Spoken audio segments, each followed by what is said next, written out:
Hello, and welcome to another in our Sacred Calendar series.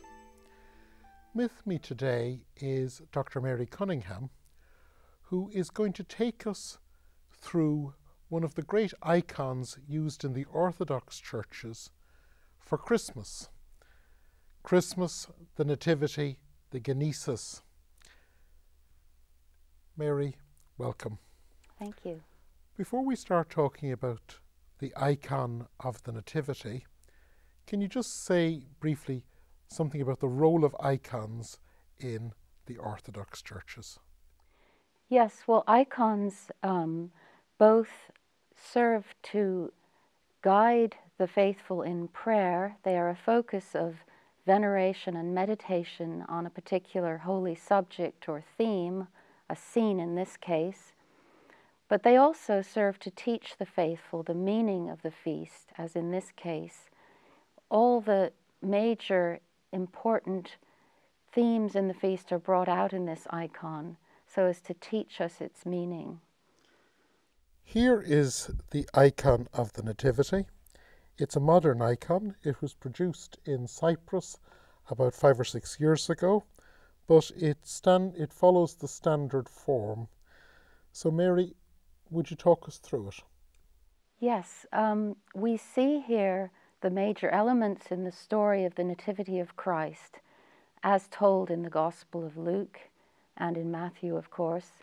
And unlike a narrative scene which unfolds the various events, I would say that everything is focused here, brought into the present, and we see our eye is drawn especially to the center focus being Mary lying just outside a cave in this rock or cliff, with Christ, the newborn infant, lying in the manger inside the cave.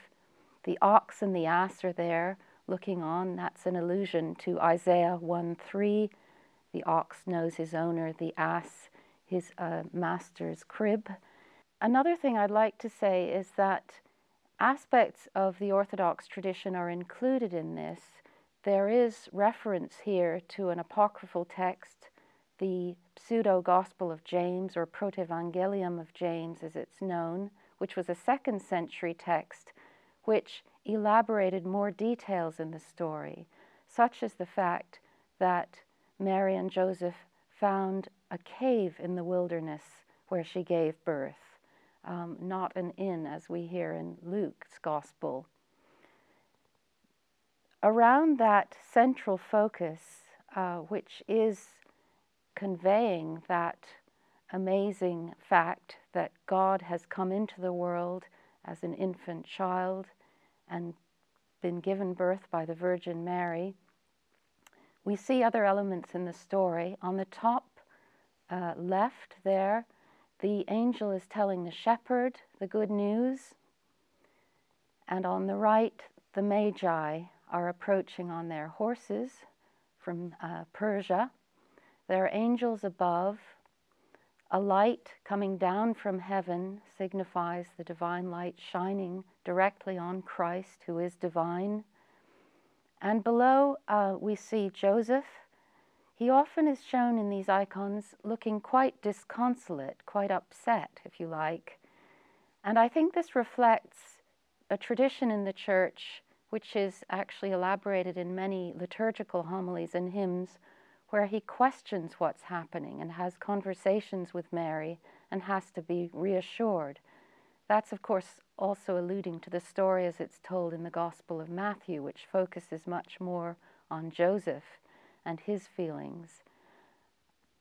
Then on the right, your left probably, we see a midwife washing the baby Jesus. This is also an allusion to the apocryphal text, the Protevangelium, which mentions the fact that a midwife attended the birth. And I think the meaning in the icon is to emphasize Christ's humanity, that like any other baby, he was washed after birth.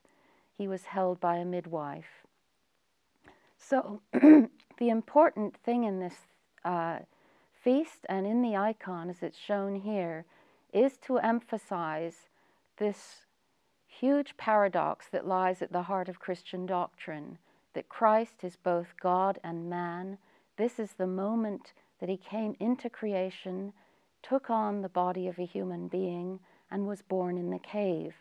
There's a huge amount of theological meaning here, and it's all encapsulated in this icon, which is really an interpretation, not simply an illustration, of the narrative in the Bible, in the apocryphal texts, and also the whole liturgical tradition of the Church, which has elaborated on that original revelation that we have in the Gospels. Can I ask you two questions, Mary?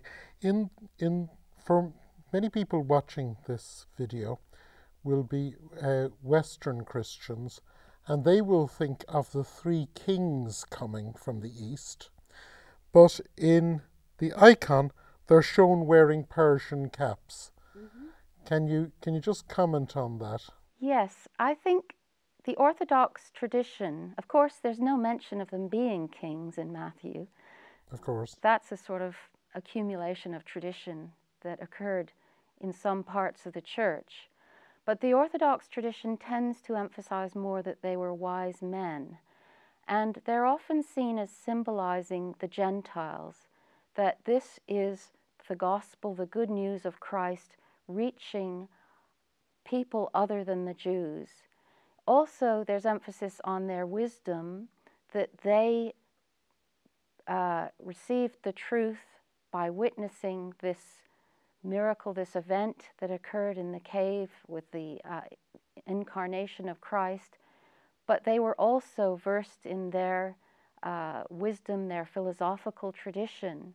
So they were wise people receiving this revelation. And that's contrasted, I think, with the other side of humanity, which is the unlearned, the illiterate shepherd, who also comes and sees this revelation. So we see both sides, all human beings coming and witnessing this event. So in a sense there's a balance between the shepherds on the one side and the wise men, yes. The locals on one side, the foreigners. Yes. There's of course the other interesting thing is that they're shown wearing Persian hats. Mm-hmm. And of course in 614 when the Persians invaded Palestine, they went into the Church of the Nativity in Bethlehem and saw pictures of Persians and then didn't destroy the church. That's right. That's a very nice story, yes. The other thing, in Western Christianity today, there's no reference to the washing. And yet, in early Western sources, we do find references to the washing.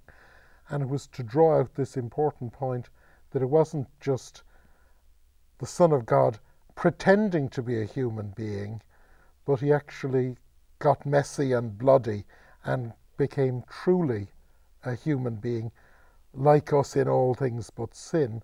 And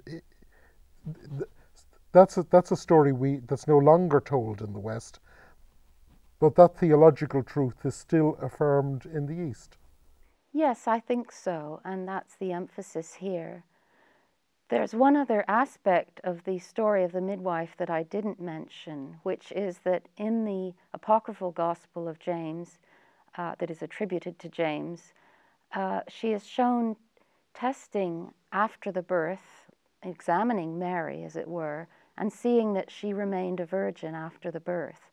And that's one function of her presence in the story, that she came and witnessed to Mary's virginity. So this is the growth in the 2nd century of the belief in Mary as ai Parthenos, ever virgin. Yes. In many icons of the Nativity, you'll see 3 stars on Mary's garment. I'm not sure I can see it here. Those symbolize her virginity before, during, and after the birth. And it's just an element of symbolism that's often there. Another thing that you see in some icons, but you don't see here, is Mary gazing rather wistfully at Joseph, as if to reassure him. Here she's looking more at the Christ child, but she does have a sad expression on her face. And I think this is usually understood to mean that she foresees the passion. And it's often said that it's not quite so clear in the iconography of this icon, but the hole in the cave, that cave which the earth brought forth for Christ, as the hymns say, is sometimes seen as a prefiguration of the tomb of Christ. And the swaddling clothes that he's wrapped in can be seen as prefiguring the burial wrappings. So there's a sort of juxtaposition here, a looking forward to the death, the birth and death of Christ, all wrapped up and foreseen perhaps by Mary with her deeper understanding, which I think is alluded to in the Gospel of Luke, when he says that she took these things and pondered them in her heart. And a sword will pierce your... And a sword will pierce her heart, yes. Mary, these icons are always something that we look on, and we look on them as objects of beauty. But thank you for taking us through it as a piece of theology in drawing. You're welcome. Thank you. Thank you, Mary.